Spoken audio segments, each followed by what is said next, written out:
Have you ever felt like you don't belong? It doesn't Yeah. feel good, right? No. How would you feel if you felt like you didn't belong in a place where you had to spend 5 out of 7 days in a week? I would not like to be there.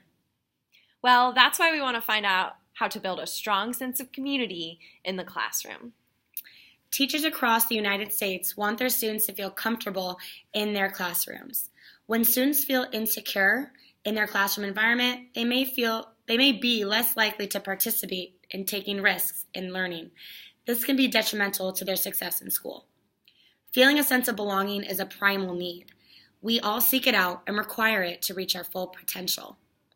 Not only is this need important for children, but a lack of belongingness can have long-term consequences that spill over into adulthood. In addition, modern workplaces require teamwork these days.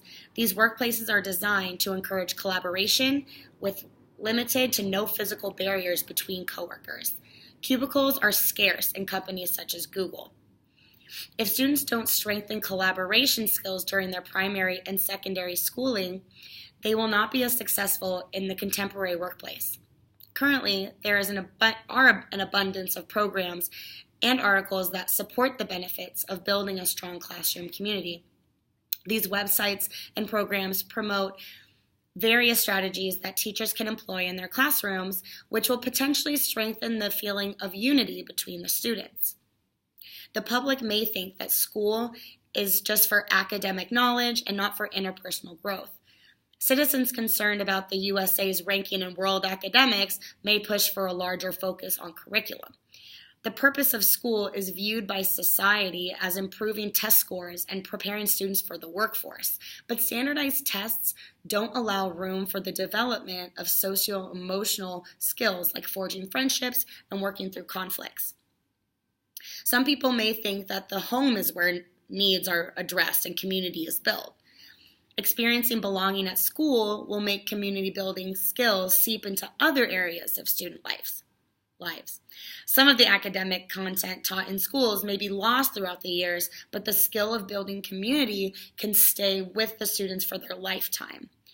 With these ideas in mind, we began to wonder, how does engaging in community building strategies influence behavior and feelings of belongingness in students?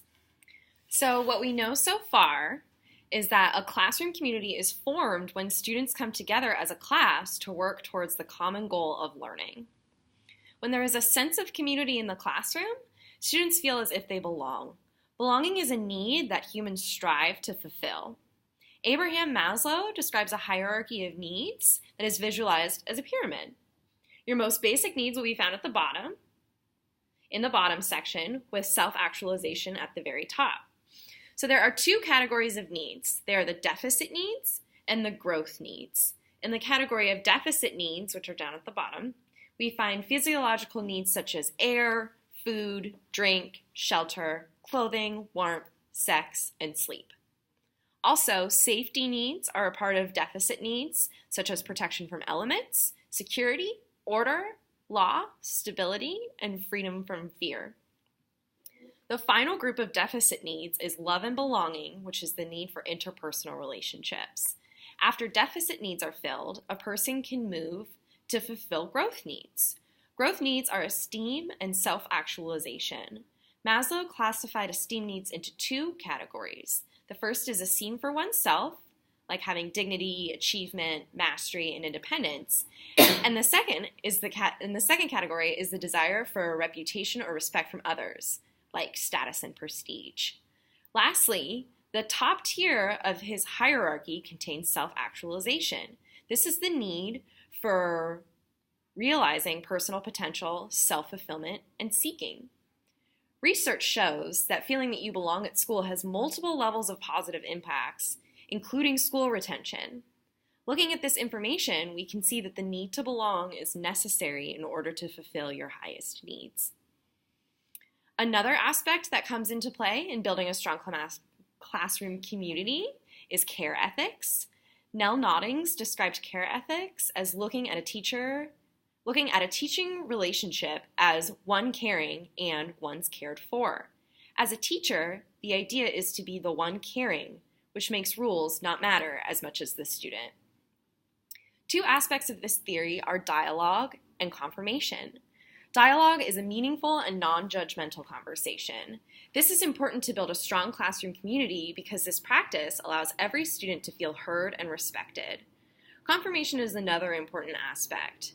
This is the practice of seeing the good in a frustrating behavior. This helps the teacher understand the student and the reasons behind their actions. This practice is encouraging and embracing, which increases the student's feelings of belongingness. Having a caring teacher who incorporates dialogue and confirmation in their classroom will encourage a long-term feeling of belongingness in school. So what are our methods? The context, positionality, and sampling. So right now we're in kindergarten and first grade, so next semester we'll be in upper elementary. I'm most likely to be in third grade, we're not so sure, but upper elementary. We're going to sample the students in our classroom, so there'll be a sample of my classroom and a sample from Anne's classroom. And we're going to do this using 2 surveys and observations. So first, we have to ask every student's guardians or parents to allow their child to participate in our study, to be observed and to be written about and to take the surveys. So we are social justice minded future teachers, and we seek equity in our classrooms. And we understand that as adult teachers, we have an influence over our students, right? We're authority figures in the classroom, and we're going to focus on using this influence positively and to enhance our classroom community. We'll do our best to limit our influence during our assessments for our research, especially when we're doing our observations. We want to try to be more of a fly on the wall. We're not going to be teaching and taking observations at the same time. So another part of our method is going to be data collection. So we're going to give the same survey twice. So the same survey at the beginning of the semester and then the exact same one, at the beginning of the data collection window and the same one at the end of the data collection window. So we will first give a survey at the beginning of the semester about their feelings of belongingness in the classroom. When we give this out, we're going to make sure that we go over the questions to make sure that everybody understands each one. They will be circling a number from 1 to 5 to gauge their position on the topic. An example of a question we will ask is, do you feel like people in the class like you? They will answer 1 as if to say, I don't think anybody in my class likes me, versus a 5, which means I feel like everybody in my class likes me. So like I mentioned before, we're going to give this survey once at the beginning of the data collection window and once at the end. Another thing that we really want to make sure of is we want to make sure all of our students are using pencil. They don't write their names on the top of their papers, and they give us a clear circled answer to every question. We really want to make sure. One circle. We really want to make sure that their identities are protected and that they stay anonymous. Let's see. The questions are going to have to do with their views regarding their classroom and their teacher. We hope that we are going to conduct a morning meeting every day, but that's going to depend on who our CT is and whether or not they're going to allot for time for that.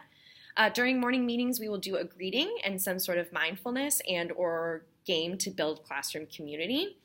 In addition to our surveys, we will both choose focus students to monitor behavior and changes that we observe throughout the process. Okay, so our data analysis, we're going to look at our surveys and our observations in order to analyze our data.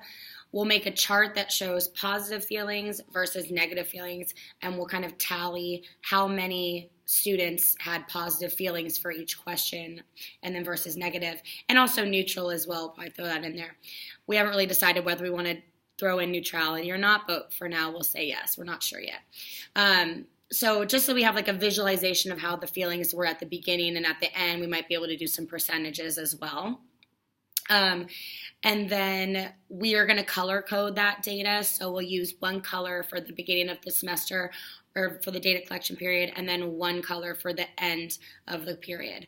We'll also look at our observation data and code that as well. Just like we kind of looked at our readings, we'll have our notes and then we'll kind of categorize on the edges.